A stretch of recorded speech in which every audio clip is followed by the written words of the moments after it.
the relationship between hip structure, hip strength, and lower extremity frontal plane kinematics during treadmill running. After his master's study, Michael worked as a lab manager at East Carolina University for 2 years, during which he co-mentored 3 graduate students with his primary supervisor and organized a science outreach event that brought 40 high school students to the lab. Last year, Michael joined Dr. Brent Edwards here at the University of Calgary to pursue a doctoral degree. In general, he is interested in understanding the relationship between movement patterns and tissue-level loading, with a specific interest in understanding ways to change how people move to reduce the risk of running-related injury. Michael, also known as a mountain goat for his impressive speed during hiking, loves spending his free time climbing mountains, trail running, and cross-country skiing. He typically rewards himself for a hard workout in the mountains with a refreshing cold beer at the end of the day. In the next few years, his goal is set at finishing his PhD degree. So in the next 30 minutes, let's enjoy Michael's presentation with the title, Altering Lower Extremity Loading Through Step Length Manipulations. Please. All right. Thanks for the introduction, Anquan. So the question I'd like to pose to you all is, what determines an individual's step length when they run? So you can see in a situation like this, imagine you're running down this nice paved road, you're relatively unconstrained, you could put your foot wherever you want, right? There's nothing really inhibiting your choices. But you can imagine that in a situation like this, let's say you're running along this trail, you have to avoid all these routes, you're running uphill, your choices are certainly more limited than in the first scenario, and you might make a different choice. It might influence where you would place your foot and the length of the step that you would consequently take. But if we think back to the first scenario and we try to simplify things greatly, so we can think that it's probably determined by terrain, but then it's also, what about speed of running? Or what about anthropometrics? So there's been this nice study that was done in the late 80s by Peter Cavanaugh and Roger Cram.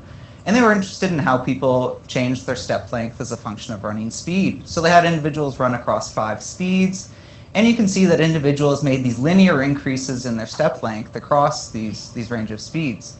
What's most interesting perhaps in this graph is that you see there's still a wide range of variability in the step length that an individual chose, and that is maintained even across all of these running speeds that they looked at. So there's clearly something else that determines why someone chooses a particular step length. So perhaps it's related to anthropometrics, and intuitively you might think, oh, well, someone who's taller would take a longer step than someone who is shorter. But we can see in some of this data that Brent and I have collected that there really is no relationship in between an individual's height and the length of the step that they take when they run.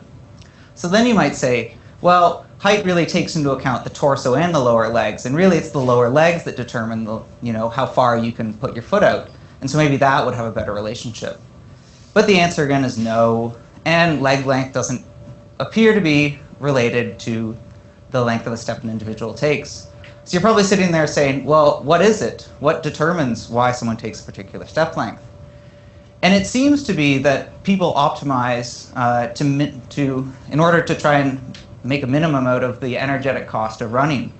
So you can see that when you have people run at various stride lengths, so in this graph here, their chosen cadence or their chosen stride length, which is indicated by this broader dashed line there, occurs at this minimum, in this parabola here. And you can see the same thing in another study here by Joe Hamill and Tim Derrick. In the bottom line over here, where you see the preferred step length appears to occur around this minimum. But perhaps what's most interesting about this is that you can see that it's not actually the perfect minimum, right? So this means that people are choosing it for some other reason as well, but then also the bottom or the plateau at the bottom means that we have room to manipulate step length, right? So you can see on either of these graphs, you can go out a little bit from the individual's chosen step length, and it doesn't really increase the energetic cost of running. And this is useful because we know that the length of the step that you take is related to the amount of energy that you have to absorb with the joints of your lower limb during running. And so here I've normalized some data. So in this middle graph here, we have preferred step length, and this is 100%. And then I have a 10% shorter step length on the left, and then a 10% longer step length on the right. And what you can see is that we have relatively drastic changes in the amount of negative work someone has to do.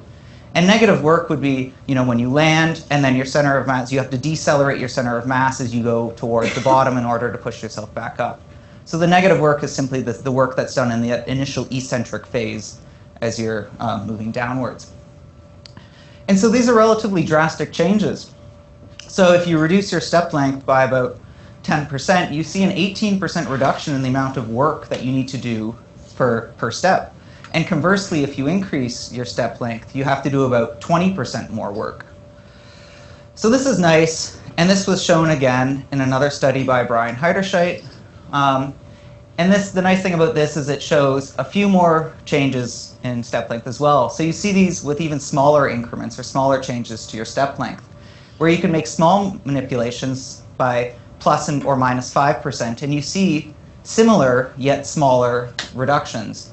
And so this tells us that this might be useful for manipulating the loading that the lower extremity experiences, especially if we're interested in understanding running-related injury risk. But this is kind of a global measure, this total lower extremity negative work. And if we look at a particular joint, we can see in this nice computational modeling study by Rachel Lenar and Daryl Phelan, we can see that manipulating your step length has direct effects on the tissue level load that you'll experience. So they were interested in trying to determine how step length influenced patellofemoral joint stress, with an interest in trying to understand ways that you can mitigate patellofemoral pain. And so we can see here that if you increase your step length by 10%, so that would be the left-hand side here, you increase your patellofemoral joint stress by about 10%. And the opposite happens when you shorten your step length, where you reduce the patellofemoral joint stress by about 10%. And this is quite meaningful. You might say that, well, 10% isn't a whole lot. But if we think about how tissue function and how tissue damage is governed, we know that tissue damage is governed by this kind of exponential relationship between the stress applied to the tissue and the damage that's incurred for a given load. And this is a simple stress life plot here, where the stress is on the y-axis and the number of cycles that a tissue would survive at that given stress level is on the x-axis. And it's important to note that the x-axis here is a logarithmic scale. So any small change in the stress applied results in an exponential increase in the number of cycles that the tissue withstands. And you can think of that as, if you decrease the stress, you see an exponential reduction in the damage that was accrued for that cycle of loading.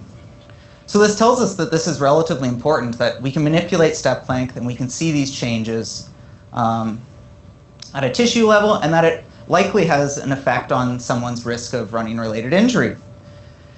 And so a couple years ago during Brent's PhD, he performed this study again where he was looking at how stress fracture risk, specifically in the tibia, was influenced by step length. And what you can see here is that the black line represents the preferred step length of all the subjects, and the dashed line represents 10% reduced or 10% shorter step length. And what's most interesting here is that the individual runs 5 miles per day. If they reduce their step length, they can run an additional 2 miles per day without incurring any change in their probability of incurring a stress fracture. So that's pretty great, right? And I think anyone who runs would say, yeah, I'd like to be able to run more and not increase my risk of injury, particularly someone who's training for a race or maybe even just using running to stay active. So this is pretty neat. So most of the work, or all of the work that I've been talking about so far, really only looks at these step length manipulations during level ground running. And of course, and as all of you will know, running outside is not characterized simply by running on a flat surface. And in particular, if you think of something like trail running, that's characterized by these really marked changes in grade. So you have these really steep inclines followed by these really steep declines, and you rarely probably have periods that are, very level for a long time.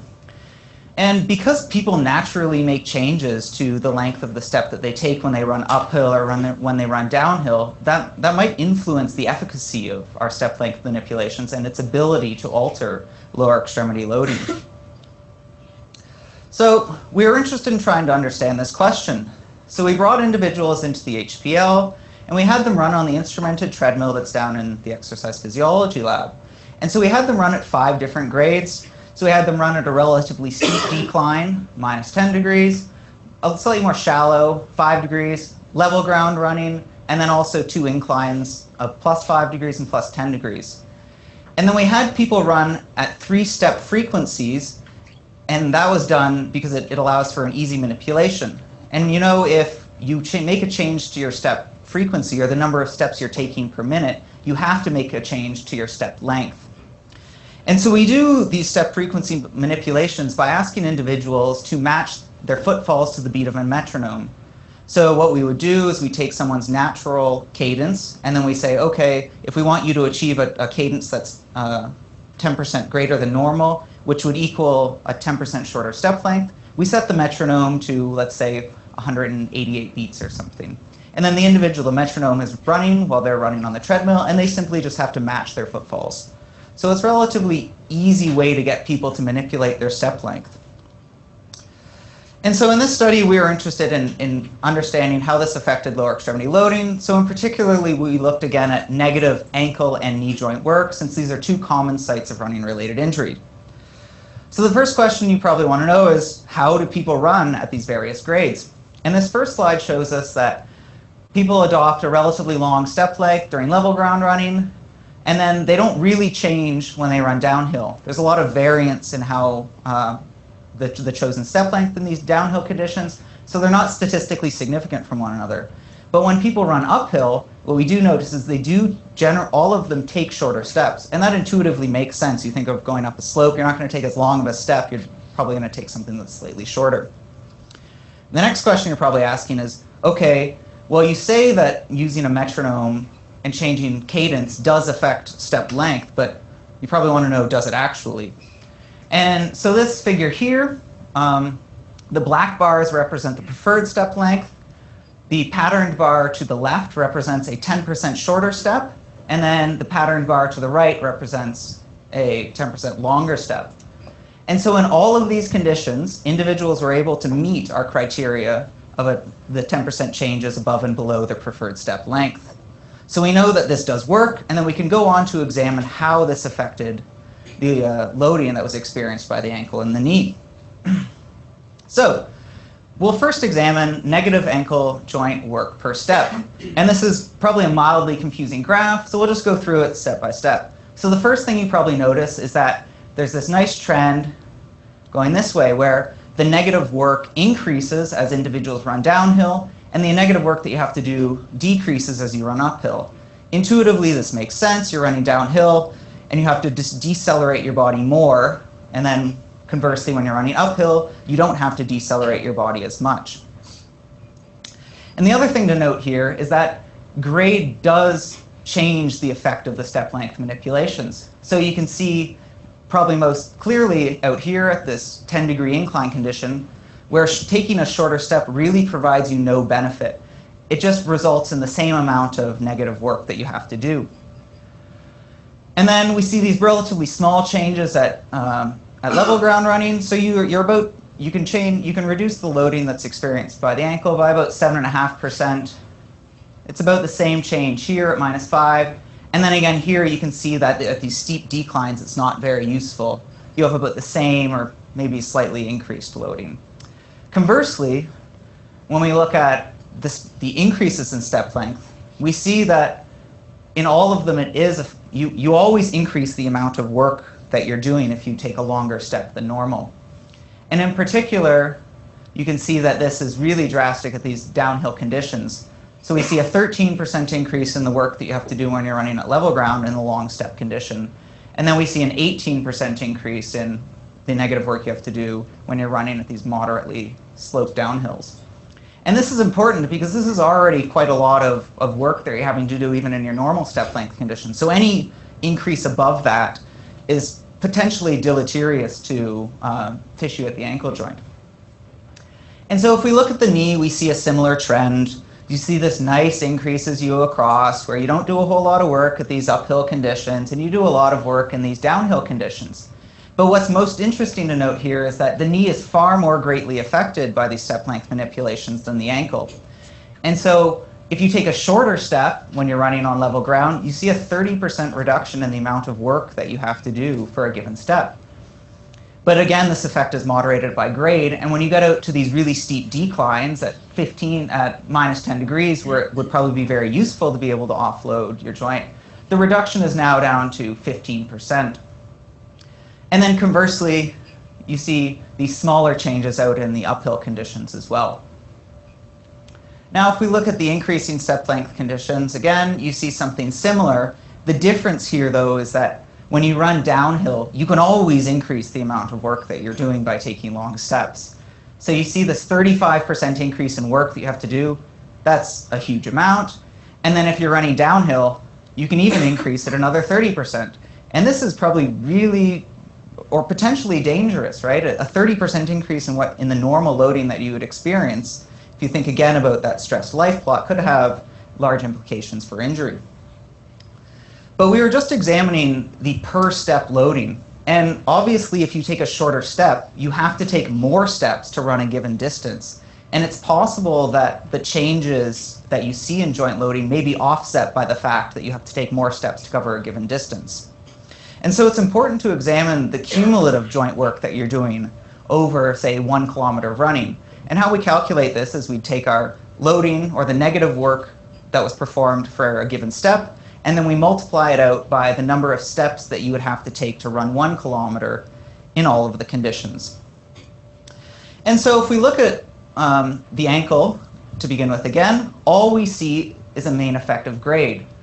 So the cumulative work does increase as with changes in grade, but those small changes, the 7.5% change we saw at the ankle joint in per step, is negated by the fact that you have to take 80 additional steps to run a kilometer. But if we look at the knee joint, remember we saw those 30% changes when we were looking at just the level ground running, those are maintained. So the fact that you have to take more steps doesn't offset the fact that, doesn't offset the reductions we observed. And so you still see this 24% reduction in cumulative negative knee joint work. And then, again, this is moderated by grade, where you now just see an 11% change when you go out. But these are still really important because, again, any reduction in the work that you have to do could result in a reduction in your injury risk. And again, we see something similar when we look at uphill running, or when we look at the longer step lengths, where the changes are maintained. So the fact that you took longer steps, which meant that you had to take fewer steps to run a kilometer, didn't offset the increase in work that you have to do with the long steps. So what does this tell us? There's a few things. It tells us that grade does influence the amount of negative work that you have to do. It also tells us that step length manipulation is able to alter the loading that's experienced on the joint on a cumulative basis. So it tells us that cumulative loading is important because we saw these differential effects at the ankle and at the knee. And it's possible that taking short steps could have beneficial effects for individuals suffering from, say, patellofemoral pain or some other knee joint pathologies that might be related to high magnitude joint loading. So we're interested in continuing on this work. So we now know that manipulating step length can influence your risk of stress fracture, it can influence the amount of work that you have to do, and it influences the tissue level loading that you experience. So if we take this and look at a scenario that's really highly tasking on the body, so carrying extra weight, which would typically characterize any kind of military training program where they're carrying upwards of 40, 50, 60 extra pounds on their back, it would be really useful if we could offset that increase in weight by manipulating cadence. And so Brent and I are currently performing a study which I'll talk about. But when I was at East Carolina University, Dr. Rich Willey and I performed a very similar study in Reserve Officer Training Corps cadets. So these are individuals who are training to be in the military, and so they're used to running with added mass. And so we examined, the individuals came to our lab, they ran without weight, and then we had them wear a 40-pound weight vest. And what we also did was we had individuals manipulate their cadence by 7.5%. So this is a slightly more easily attainable target than the 10% I've been talking about before. But you see these huge effects still. So look at this. So the individual here is running unloaded at their preferred step length. You add this weight, you know, the peak patellofemoral joint force increases by about probably half a body weight, which is quite substantial. But if you reduce your step length by 7.5%, you see this drastic reduction in peak patellofemoral joint force on the order of about maybe 0.8 of a body weight, which is quite large if you think about it. That's probably about 600 newtons, maybe 400 newtons for an individual of probably average size. And what's most interesting is you completely negate the effects of the added mass. So now patellofemoral joint force is actually lower than in your unloaded running condition. And this is really useful for individuals who are doing load carriage on a daily basis, so individuals in the military, right? Where this high force, this high repetition could really lead to injury. And this might be an intervention that would be useful to reduce their risk of injury and then reduce the costs associated with loss to basic training. So to go back to the study Brent and I are running, we've altered this a little bit. We're interested in individuals who are going to go into basic training. So anyone who would be between the ages of 18 to 21 years of age. The military doesn't really care about your physical fitness. They're willing to just take anyone, right? They just need numbers. And so that's kind of what we're looking at. And then we're also looking at the effects of body size. So we're interested in recruiting individuals in 3 distinct height and weight groupings. And what we're doing is we're having individuals run in 4 loading conditions rather than just 1. So we're doing 0 pounds, 10 pounds, 25, and 50 pounds. So we've increased the weight a little bit beyond the study that I did last year with Rich. And similarly, we're doing some step length manipulations using a similar metronome technique as before. So, oh geez, to show you this, this is what it looks like. And you can hear the metronome in the background if you listen closely.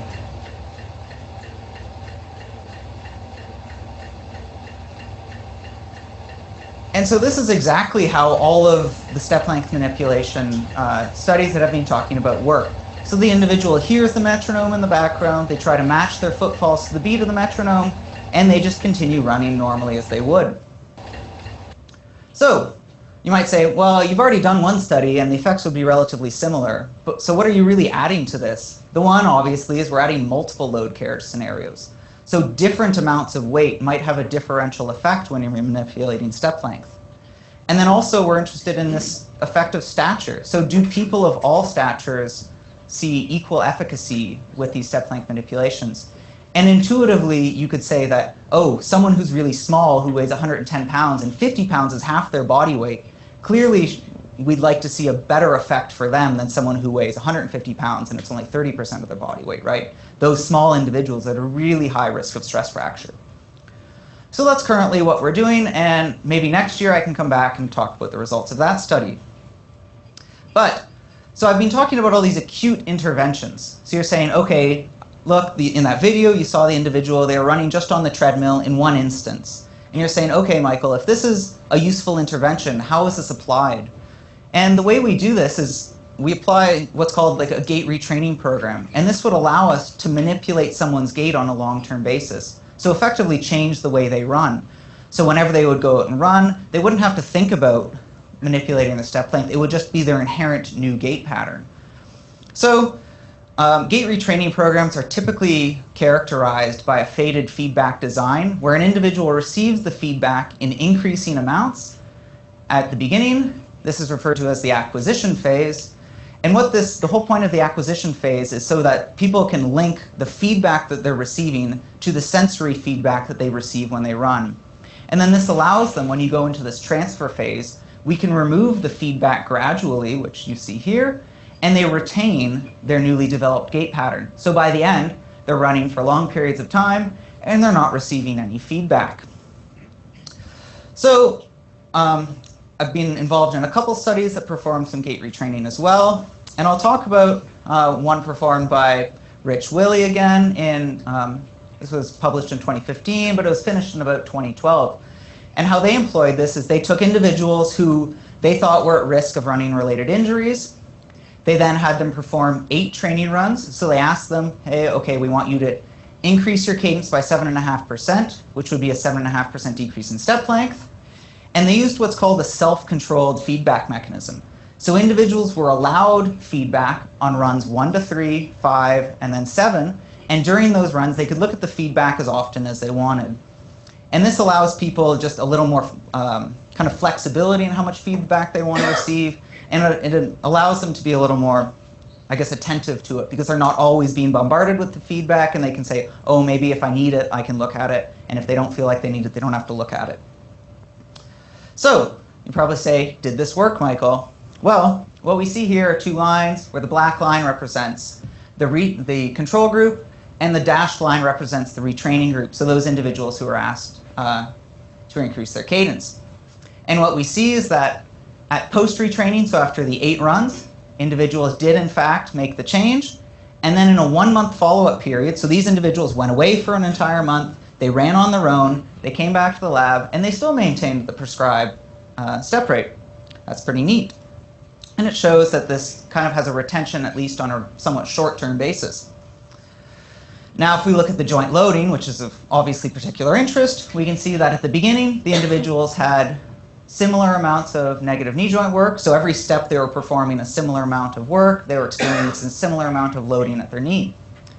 After the 8 sessions, the group that increased their cadence or decreased their step length saw a reduction in the amount of work that they had to do. And that was then maintained after 1 month as well. So that's great. And so again, this is on the per step basis, and you're probably thinking, does this work on cumulative distance?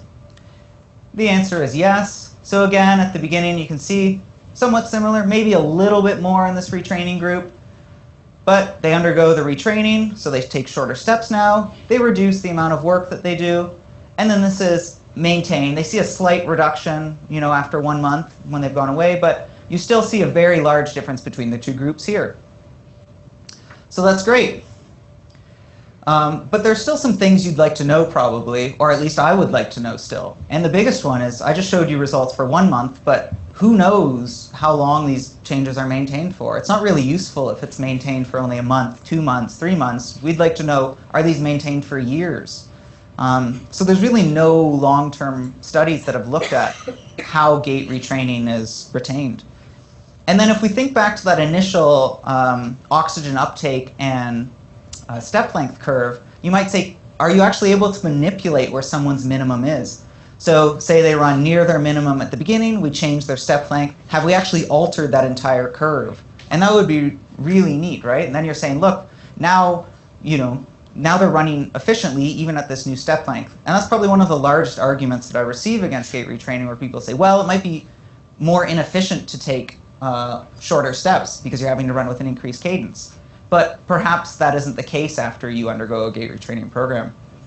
And obviously the biggest question is, do these step length manipulations actually reduce an individual's risk of running-related injury?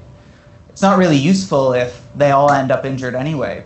But if we once again think back to that stressed life plot, you could imagine that it does work, right? You see any change or any reduction in the joint loading that's experienced, there's less damage that occurs per step. They're able to take more steps while incurring less damage and less risk of injury.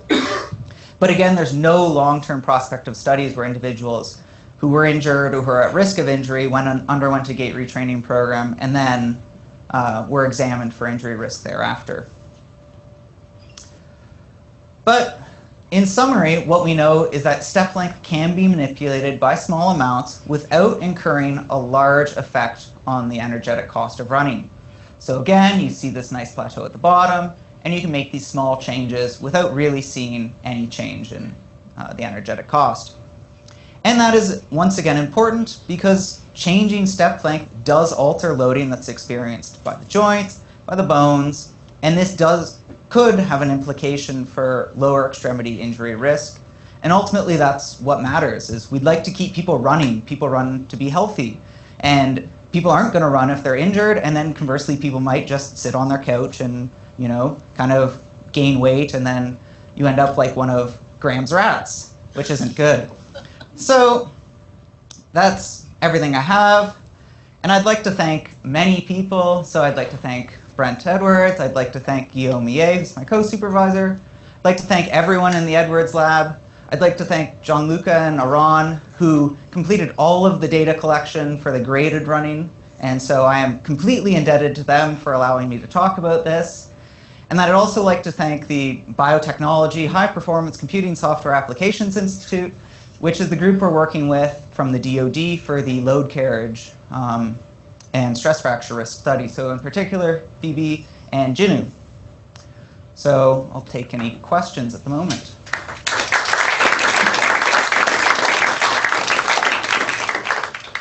Michael.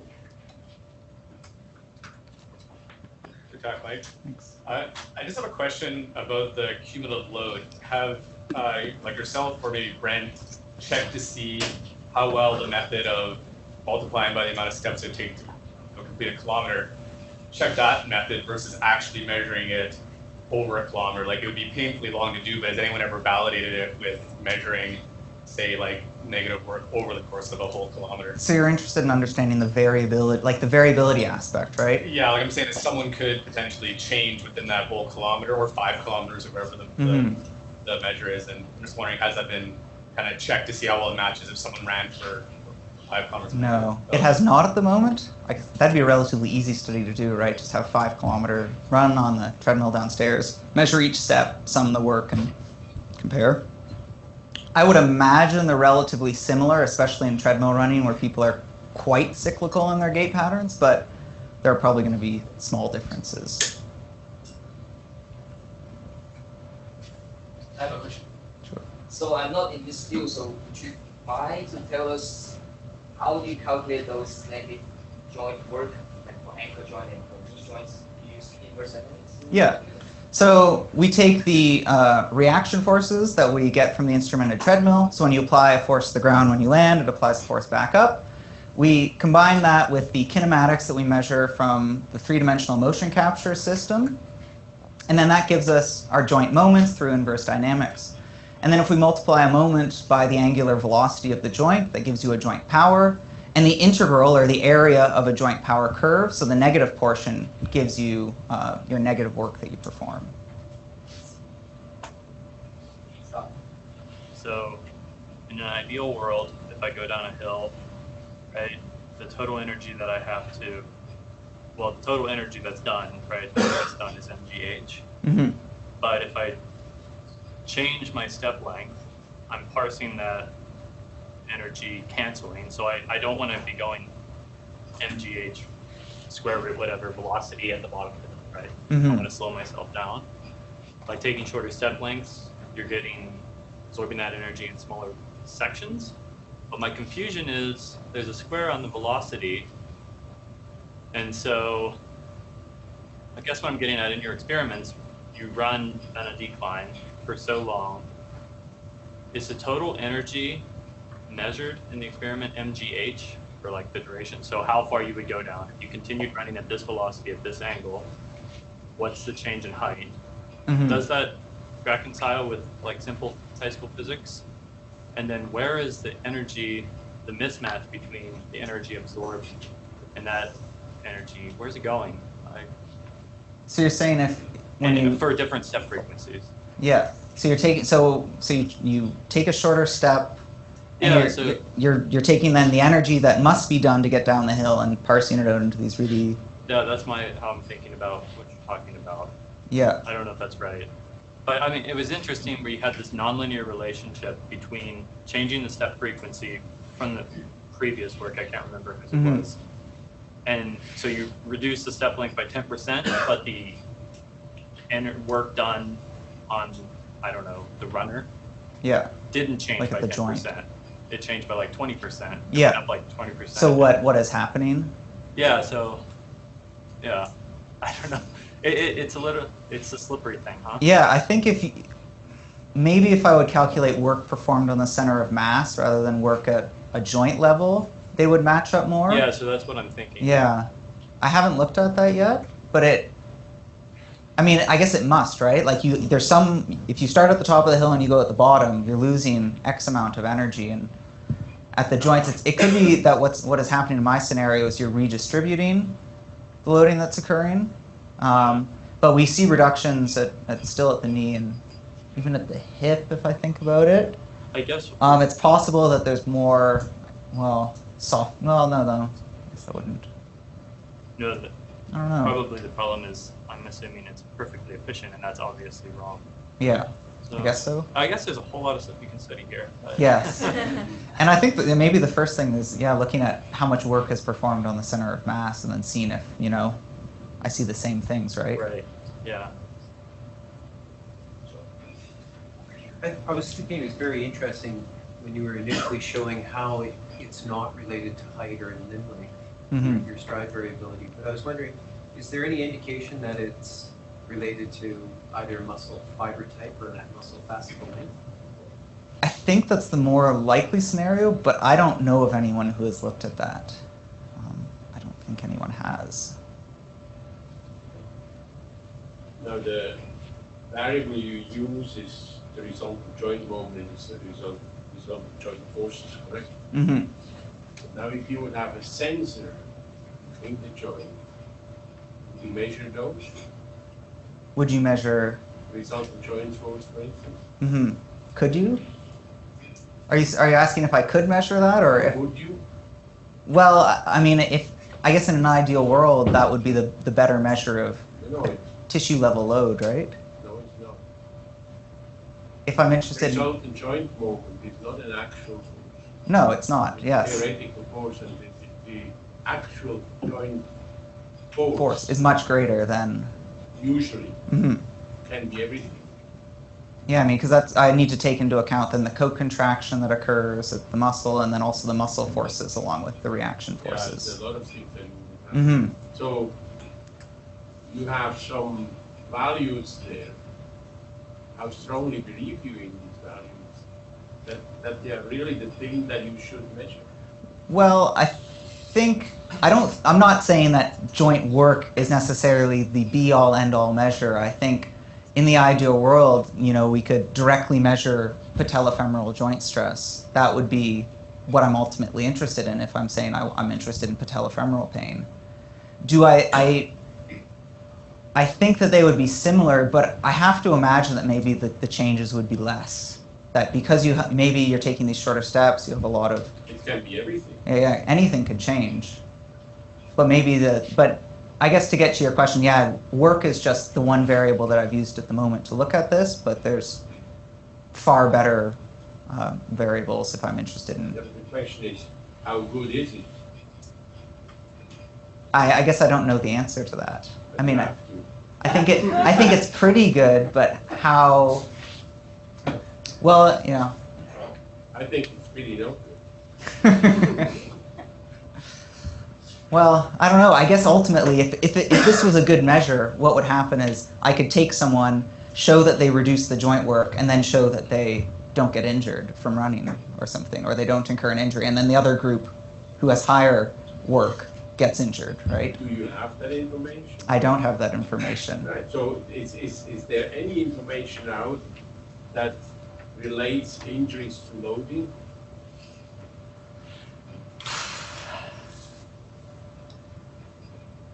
Not directly, no. There is none. So there's a void in the literature where people need to look at how these kind of kinetic variables are related to injury risk. What you have out in the literature is not conclusive. No, exactly. And I was just talking to Chris Napier over at the Reed's event, and he was talking that he's performed this prospective injury study now, and he looked at all of these variables, the typical ones like loading rate that people like, which I don't know, but he also looked at things that maybe make more intuitive sense, like the braking force of the anterior posterior ground reaction force, where you can think if you brake more, you do more negative work. And he was showing that they performed this regression analysis, and the braking force was the only thing that was related to whether someone incurred an injury or not. So that's very small. And then I actually talked to him about this, and I said, maybe, it would be nice if we could do some kind of inverse dynamics and look at whether, okay, if it's braking force, then maybe we can relate the negative work, maybe we can relate the integral of the joint moment, or all these other measures that are typically calculated using inverse dynamics. this plays off of Benno's question and Scott's question, because they're both really good lines of questioning. What do you think would happen to the joint work if you were running down the hill with a set cadence, so change of potential energy was the exact same, but you decided to run down with a very stiff lower extremity, meaning that you weren't absorbing, you weren't going through a large range of motion at each joint. Mm-hmm. You were just kind of... Yeah, so you're not doing a lot of work. Okay, so your joints, okay, so if The that work is- happened, you wouldn't be doing a lot of joint No. work, right? The mechanical work on the center of mass would be similar. Yeah. Maybe not. Maybe the center of mass doesn't go But down. force would be high.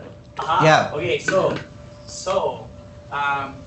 if you think about it like that, is more energy related to increased injury risk, or is less your kind of energy, Yeah. joint absorption energy? Is that not related to injury risk? Well, I guess in your scenario, I would say that, yeah, the less energy absorbed then is detrimental, right?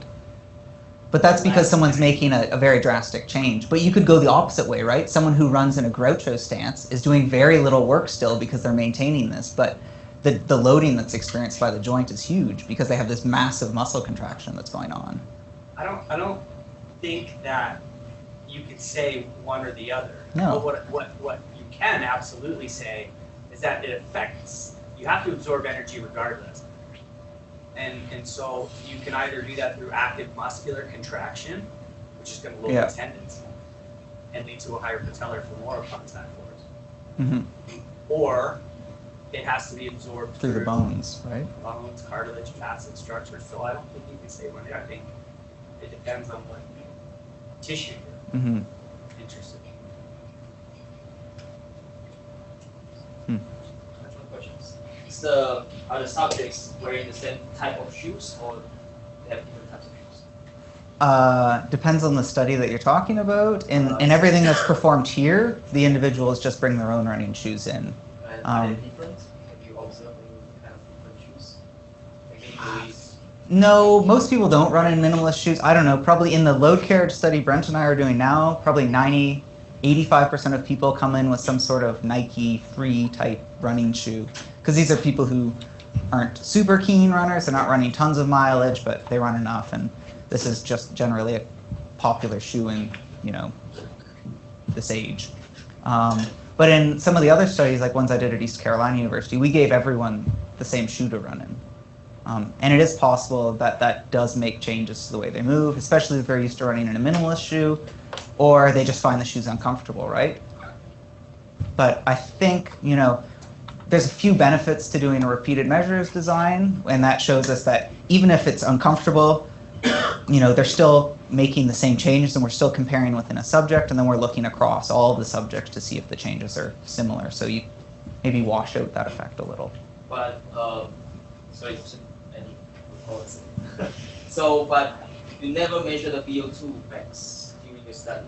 No. So you are just assuming based on previous study that with that plus and minus 10% of the step length, there's no change or minimal change. Smart man, Anquan. So, this is again from Peter Cavanaugh and Roger Cram's study in 1999. And so this is every subject that they recorded, so it's 12 or so individuals. 0 represents their preferred step length, and then they manipulated people up to 20%. If you've ever tried to run with a 20% longer step length, it's obscene, and it's really uncomfortable. What's interesting about this is, yes, there's huge variability in individuals' responses, right? So this individual at the top, I don't know, like 3% or even 10% out here, you see this change that's probably relatively large on a, if you're out running. But conversely, this individual here is running relatively far away from the global minimum, right, of their oxygen consumption. So it does tell you that you need to be kind of aware of how people are responding to these, and you can't just kind of say, oh, just go out and do this because this, it seems to work for everyone, and maybe it doesn't work for everyone. And then if you're dealing with people who are injured, you probably have to go back to the drawing board and decide on some other intervention or some other way to help get them better. But again, what I talked about at the end is if we can shift this minimum for this person here, maybe, or I don't know, maybe they're this person. If you could shift this entire relationship with this with the retraining, you'd at least end up with some relative minimum for every subject. So for the load carry stuff, since I'm assuming that's just for the injury rates that are happening in the military training times, do you think a bigger part of that is the lack of training people come in with when they start? I think so. I mean, I guess I've talked to a few people in the groups, and yeah, there's no streamlining, right? They take people who are superstar high school athletes who didn't go and play college, whatever sports, and then they also take people who are like couch potatoes and just want money to join the military. So they do end up streamlining everyone into the same thing, and that's largely probably part of it. The people who get these really get these injuries are probably those that are not ready for the kind of training that they're going to be exposed to. I guess the second part of the question is, with that load state, do you think it'd be better to put them all in the actual groups people are running during basic training to give you more accurate facts? Possibly. I guess in this instance, we're really just interested in the effect of the manipulation of the load carriage. If I was really interested in a military application, then I would take people directly who had just entered basic training, have them wear all their gear. The other thing is the weight vest is so different than from what you wear in the military. When I was doing the study at ECU, these cadets would come in and say, this is like the most amazing 40 pounds I've ever worn. Because if you think of like these rucksacks they generally wear, the weight's swaying everywhere, it's going up and down, and they hate the thing. And that could be part of it because, when they're running now, their center of mass is being manipulated every which way. And that maybe also is related to the high risk of injury. Mine was just in relation to what Andrew was saying as well. It's like, when we talk about injury risk, you're talking about reducing. When you're talking about injury risk, you're talking about reducing tissue stress or strain. But then when you think about tissue adaptation, you want to overload that tissue to be able to adapt and become stronger to likely help prevent injury. Yeah. So whereas I guess it's in relation to the application of the military. Yeah, I think, if you're an individual who is kind of planning your own training, you can be more cognizant of the changes that you're making in your training load, whereas in the military, you're doing whatever they tell you, right? And you don't really have that ability to quantify maybe like some kind of loading measure for yourself. And it's more important to just try and reduce the loading because they're just undergoing a whole lot of cycles of loading in basic training. Question or maybe even a comment about maybe this curve or some of the other ones you showed earlier with regards to your idea of shifting the curve after your training. Does it matter if you shift the curve? Because in this curve, the VO2 is not, the best metabolic systems will not measure more than 2 mils per kg per minute. Does it matter if you shift the curve? Maybe not. Not going to change. No. Or large step length. I could only imagine. I guess here, maybe this person all the way out here would see it. Yeah. Maybe it would be important if you're again like a trail runner and you're making these, you're running up like, really steep large hills, or you're running down Everest like Kilian Jornet or something. I don't know. But probably for the average individual, it wouldn't make a difference, right? As long as we can believe the fact that this is relatively shallow at the bottom. Is there certain individuals, whether it's training or experience or what have you, that are better at picking off like preferred versus optimal? That I'm not sure of. I know there are people who are interested in that, but I haven't really looked at that. Preferred is just roll around the treadmill, see what you do. Yeah. I don't know how close. I mean, I guess this does tell you like why is this person so relatively far away than some of these other people where it's clear that they're at essentially their minimum. I don't know why that's the case. That guy that you just pointed to, I think, is more smart from an evolutionary perspective because he's running at a reduced stride length. He's not going to get the overuse injury and get eaten by the polar bear or whatever chasing him. But can you go back to the Kavanaugh one, where it shows the average? of, I assume Yeah. CC means chosen cadence and OC means Optimal, yeah. Orange County. All right, so CC, it seems like, is that just one person or is that at lots of people? Let's say it's lots of people. Sure. Because the Hamel one kind of shows the same thing. Mm-hmm. It shows that the people choose to run at a stride length that's higher than what would be optimal, right? On the right, we're looking at stride length. Mm-hmm. Their optimal is lower. On the left, we're looking at stride frequency. So you got to flip the graph a little bit. Yeah. So plus 10% is actually minus 10%. Wait. Shit. Oh, so are those showing different things? Plus No? 10%. So this would be a shorter step. This would be a shorter step Right, as well. okay. So it's showing the same. Yeah. So it's saying that people choose to, for whatever reason, run at a lower step frequency and a higher stride length than would be Considered optimal. Yeah. It'd be nice to know why. Well, why? You have to know. Why? Like Dana says, you have to. But is it different? It could be, pardon? It's not different. Not statistically different, but it is an inverted U relationship. Is it noticeable to whatever central governor is, dictating your gait pattern? I don't know. But I mean, there's something. I'm sure oxygen consumption doesn't explain 100% of the variance in step length, right? all right, well, yeah, But- I would agree, and so that's why I would have thought the exact opposite relation. I would have thought it's some combination of you don't like hitting the ground, and you don't like taxing yourself. Mm-hmm. So you would choose a cadence that is actually a little bit, Lower or high. a cadence that was higher, so the stride length would be a little bit lower. Decrease injury risk, but you increase the oxygen consumption a little bit. Wait. No. You'd be then sitting here. You go from here down to here. Yeah, but you choose the preferred stride frequency, right? Yeah. So, which is a longer stride Right. length Yeah. than what you should be doing. So to me, that suggests some combination of the two. Yeah.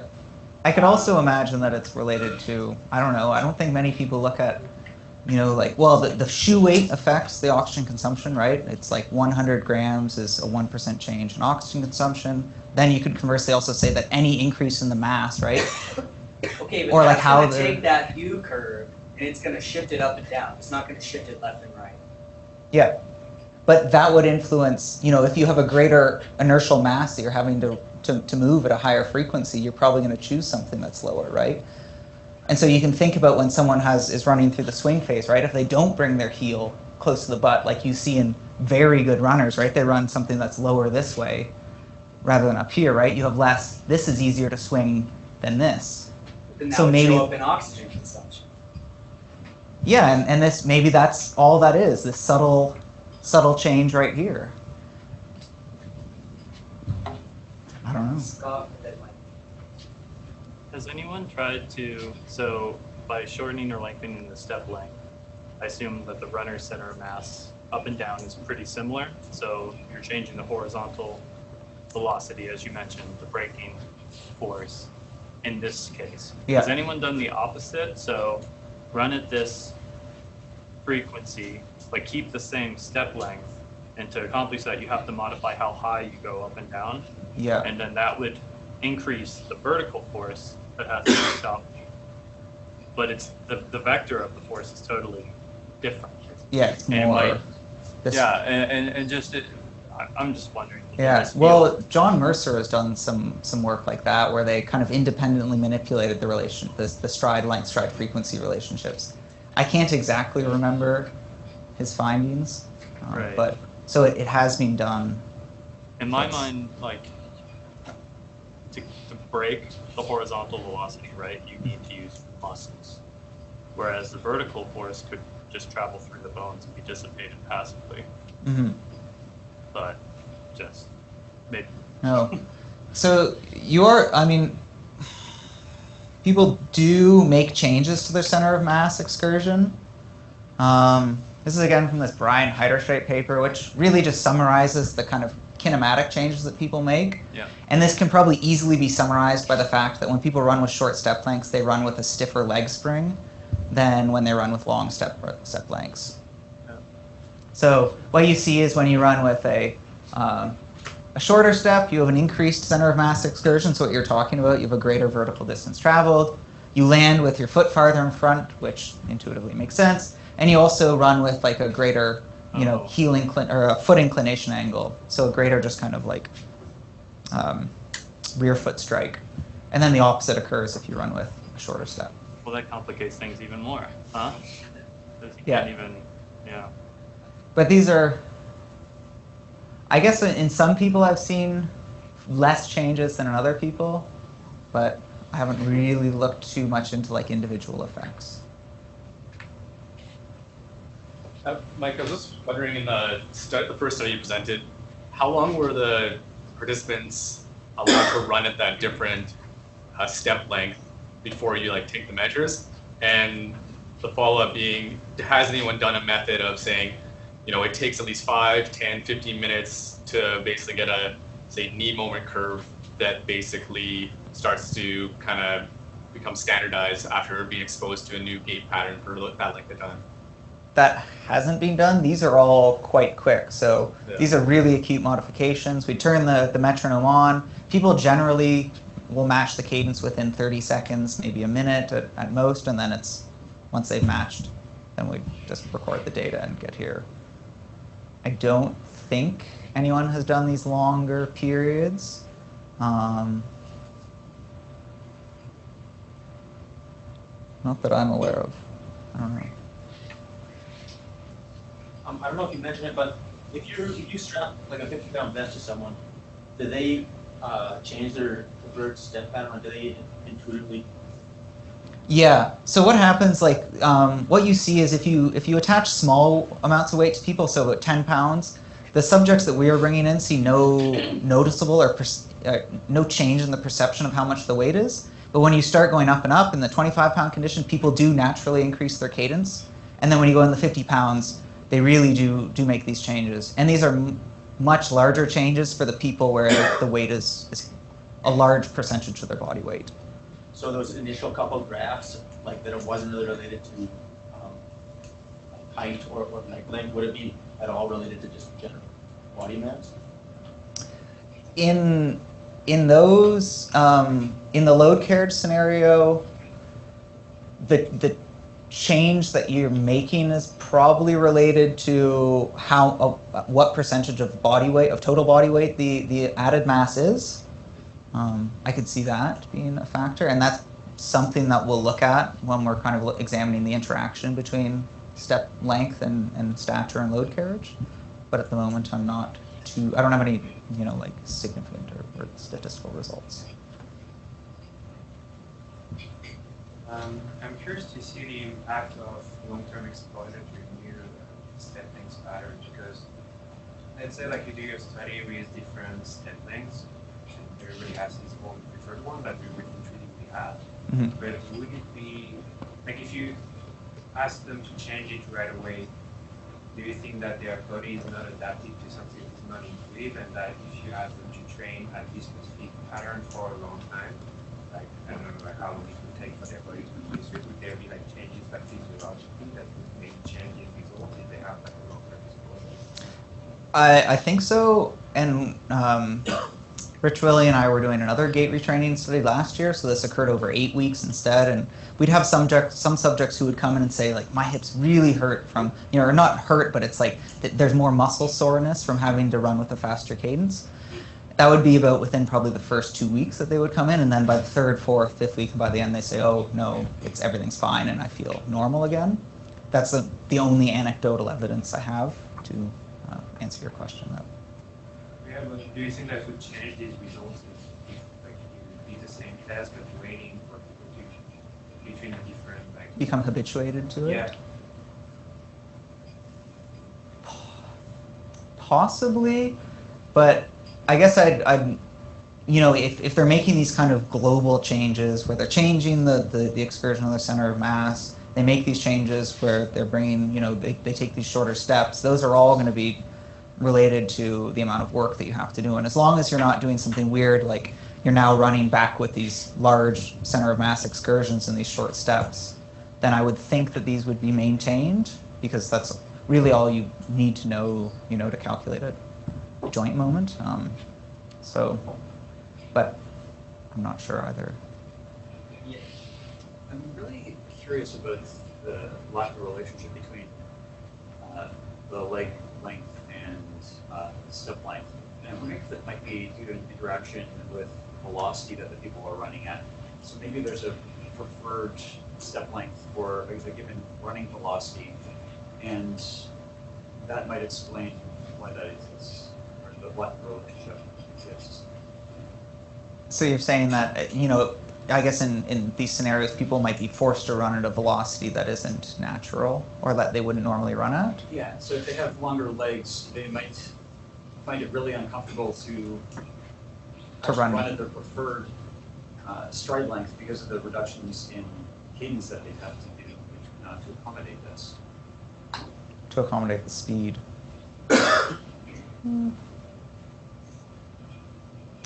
I can't.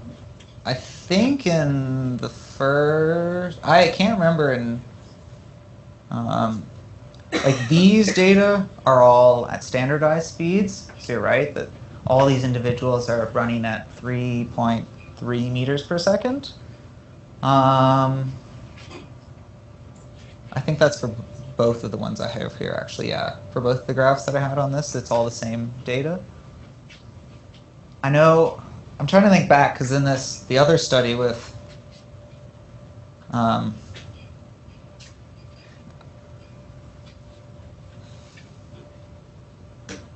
think, well, again here, these are all like set speeds that the individuals are running at, and they performed a similar analysis, but I guess that doesn't really answer your question.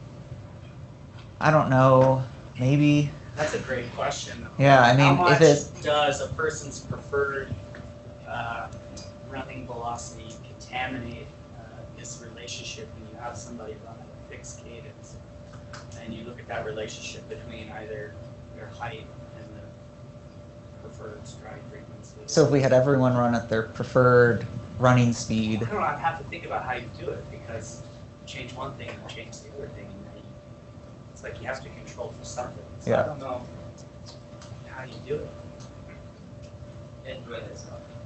So have they actually looked at like the body mass of the subjects that are?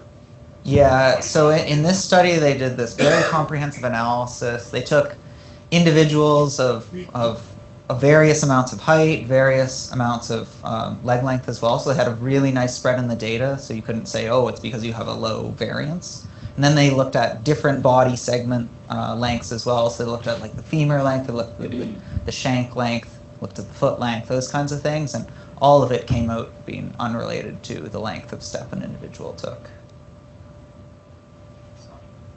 But no relationship between the length and the length of the leg and the stride length? Pardon? The no relationship that was observed between the length of the leg and the stride length, Yeah. right? It actually makes a lot of sense if you just view the person as a point and running as launching that point, right, at some angle and some velocity and then landing, right? Mm-hmm. So these people probably, the excursion of their center of mass is pretty similar, so their horizontal velocity is probably similar, and it's just flight, right? Yeah, you have to It doesn't really matter what the length of the legs are. With walking it would, but with running it shouldn't, right? Mm-hmm. It's like a So everyone's just bouncing. You're basically just a bouncing ball going along, and where you land is simply to redirect and kind of like kicking a tire again, right? I guess. Yeah. Yeah, I think I that mean- agrees pretty well with high school physics, that one. Mm-hmm.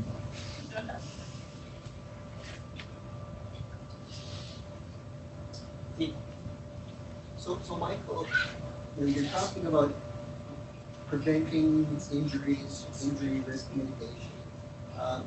You talked initially about the force and the number of cycles at time to failure for a material. But these are living materials that are quite capable cycle of adapting. You've already alluded to adaptation. So as a corollary, couldn't you deal more with allowing the body to heal between loads as a way to reduce risk? Wouldn't that be also effective?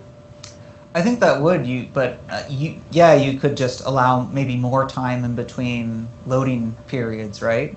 Could you estimate what the magic number might be for these soldiers? Maybe they need 12 hours off instead of 8. Or I'm just wondering if you're trying to reduce the load, but you could also not give the body a little bit more time to heal. Yeah, I think that would be really nice. I think trying to understand individual differences in biological responses to an applied load would be really difficult to figure out. And I guess I wouldn't really know where to start, but in theory that would be really nice, right? If you knew you went out for a run, you accrued X amount of damage, and you had some, like little biological responder that said you need to take this amount of time off before you do it again. That would be, maybe in 50 years we'll be able to know that, and then maybe then no one will get running related injuries and we'll all be healthy, hopping along merrily. As a matter of fact, that is one of the best predictors. The time of recovery is one of the best predictors of running injuries when the studies that have been published. So if you take less time in between training bouts, you're more likely to get injured then.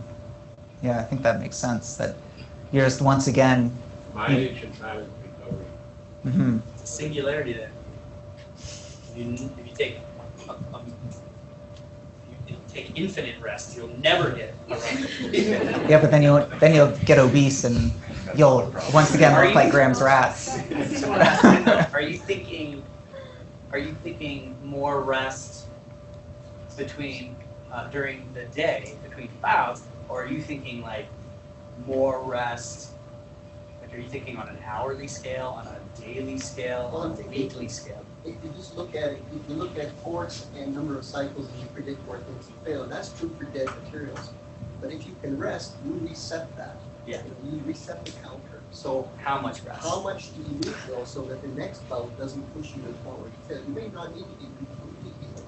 You just may need to reset, be back within a safe margin. Mm-hmm.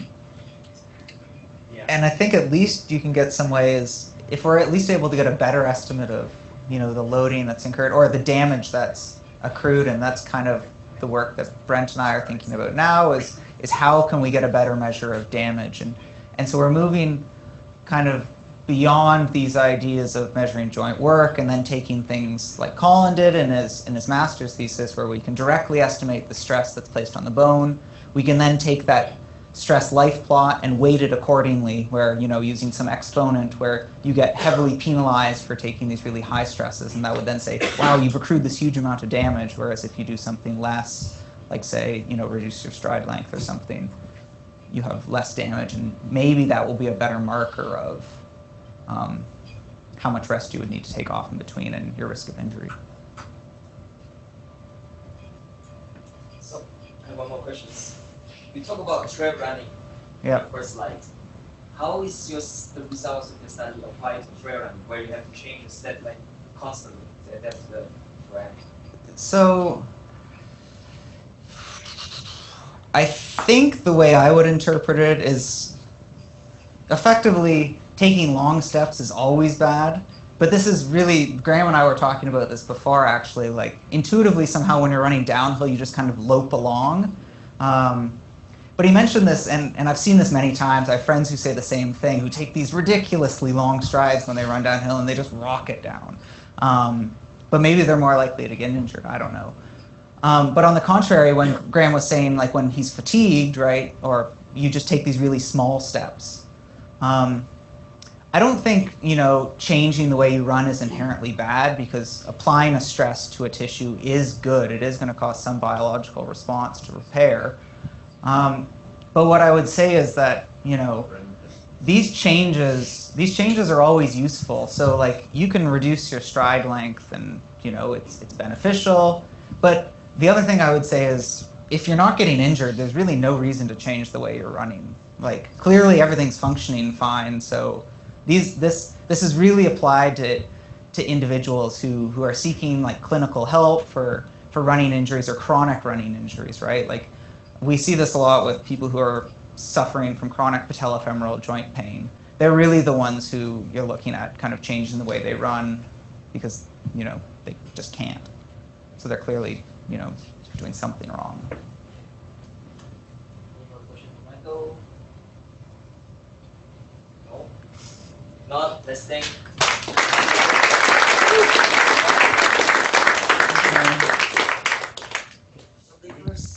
So next week we will learn about the mechanical consequences of stepping on an unanticipated bump while walking, and it will be explained by Dr. Art Quo's PhD student, Osman. Where's Osman? I saw him just now. Osman Darichi. Right, see you next week.